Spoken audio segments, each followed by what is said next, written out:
Hello, everybody, and welcome to the latest edition of CNF Talks. Today, it's my pleasure to have with me Simon Puleston Jones, who's the founder and MD of Emerald Carbon. Simon is going to be joining us at the International Carbon Market Summit, which is being held in London on the 14th of October. Simon, welcome. Thanks for having me. Very good to have you with us. Let's turn to the first question. The debate about improving the integrity of the voluntary carbon markets continues. The VCMI and the ICVCM have published their claims code of practice and their core carbon principles, respectively. Do you think we're getting there in terms of rehabilitating carbon credits? We are getting there. There is a continuing journey to go on. What the standards do is they help market participants understand what does good look like. So in the case of the ICVCM, it's very much what are the hallmarks of a high integrity carbon credit. And on the VCMI side, it's largely what claims are you making and in relation to what percentage of your unabated emissions. But there's more to do beyond just those industry-led initiatives.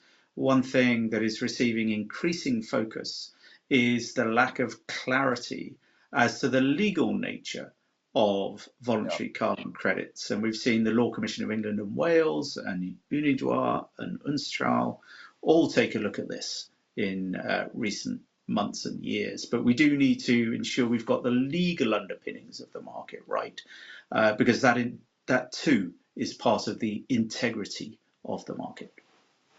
Yeah, in fact, you anticipated a question I was going to ask you, Simon. I mean, just delving a little bit deeper into that issue, but what's the main problems or potential problems you think that exist in the contracts then around carbon credits?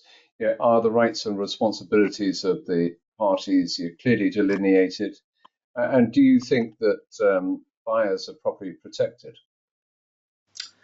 Great questions. So partly that's a contract question and partly that's a law question in terms of the legal nature of carbon credits. So perhaps if I start with the contract side, there are various templates that are available in the market. So ISDA have created a set of definitions to supplement the ISDA master agreement that traders and other market participants can use if they're documenting a secondary market transaction.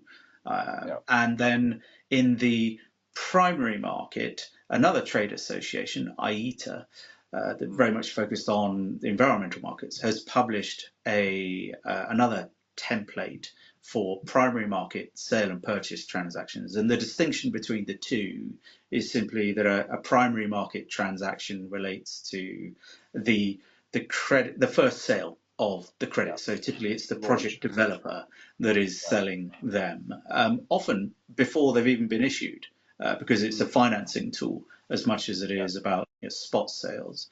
The challenge, IETA also have a template for the secondary market. The challenge is that those templates go some of the way to addressing the risks, but in practice, when I'm acting as a consultant to Philip Lee, the law firm, on transactional matters, we mark these templates up very, very heavily. The IETA template is well used and familiar for the market. ISDA is still gaining traction, but given the participants in the secondary market, lots of attractions there, not least around margining. And then on the legal nature of carbon credits, just moving on from the contractual side, there's a lot of work to do, frankly, and work is being done.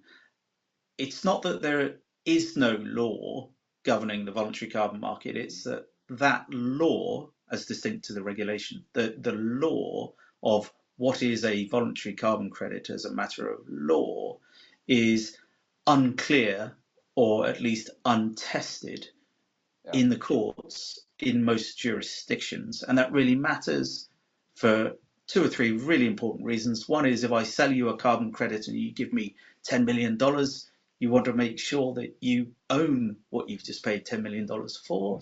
Yes. And it really complicates things if that transaction happens in the architecture of the Paris Agreement and corresponding adjustments are made, and then suddenly there's a problem with the trade. It matters in the context of granting security. If I'm Mm. providing finance to a project, I would want to take as much collateral as I can, Mm. ideally including those very carbon credits. Well, can I do Mm. that?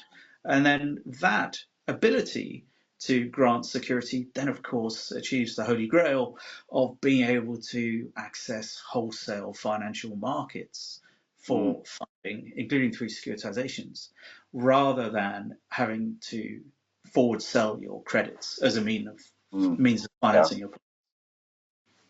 Yeah. So, but many of these issues you say remain unresolved, and the legal aspects haven't been tested in a court to Mm. date. I'm quite surprised to hear that they haven't. You know, the carbon market's been around, the voluntary carbon markets, for a little while now. But Yes, the nearest analogy, Morris, is Bitcoin and digital assets. yeah, Bitcoin's been around for 15 years, and interestingly, under English law, when the Law Commission of England and Wales has been looking at this, they've yeah, looked at digital assets and voluntary carbon credits together and have mm, come to the same conclusion that both of them, based on recent case law, probably are a third type of personal property that the Law Commission recommends Parliament officially recognise by way of statute as yeah, yeah, existing. The yeah, problem with the Law Commission's approach is they propose to just say the words, there is a third type of property, full stop, and then leave it mm, to the courts to decide whether verified carbon credits sit within that bucket. And if so, so what? What rights attached to that? Which means we're not actually going to know the English law treatment of verified carbon credits in the voluntary carbon market for decades, if that's the mm. approach they take, because we're going to need decades of litigation to Mm. find out the answers to what rights attach to this new third type of property.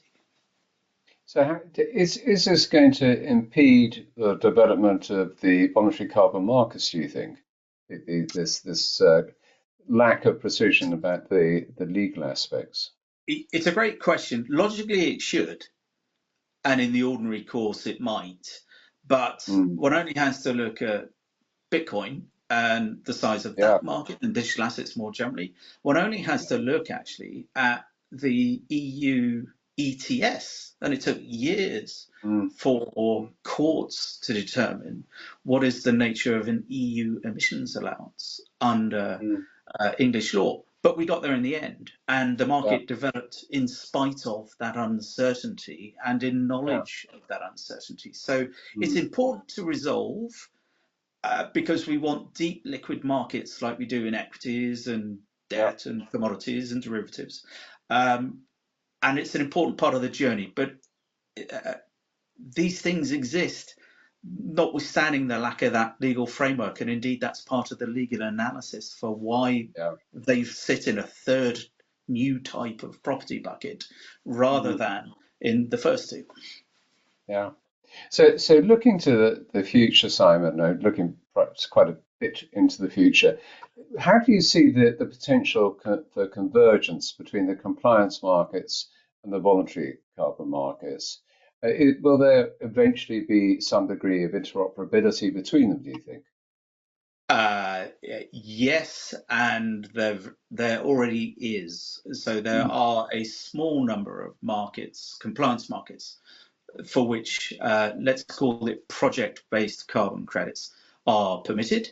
Mm. We have a consultation that's still live here in the United Kingdom that was launched by the previous government, but not yet Mm. struck down by the new one, and maybe carried on by them, looking at whether Yeah. direct air capture, BECS, and perhaps the Wood and Carbon Code, credits generated through those means, should they be allowed into the UK ETS?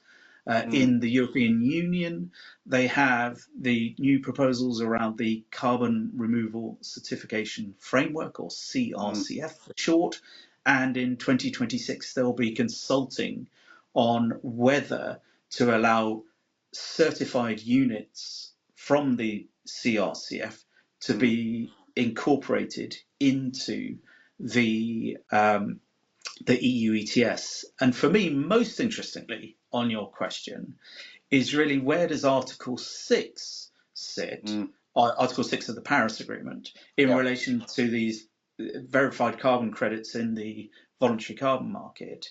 And where might that go over coming years? And we'll have to see by the time the summit starts in October whether I'm quite confident enough in a theory that I have as to why Europe maybe hasn't been playing ball in the Article 6 negotiations, and what it might mean in terms of the European Union potentially pulling out of Corsia, which is not one of those compliance schemes yet. What might lead to that? And what might they fall back on instead? And the same thing, why aren't European Union countries allowed at the moment to participate in Article 6, and what might EU member states do instead? Yeah. Interesting times, Simon. Interesting times.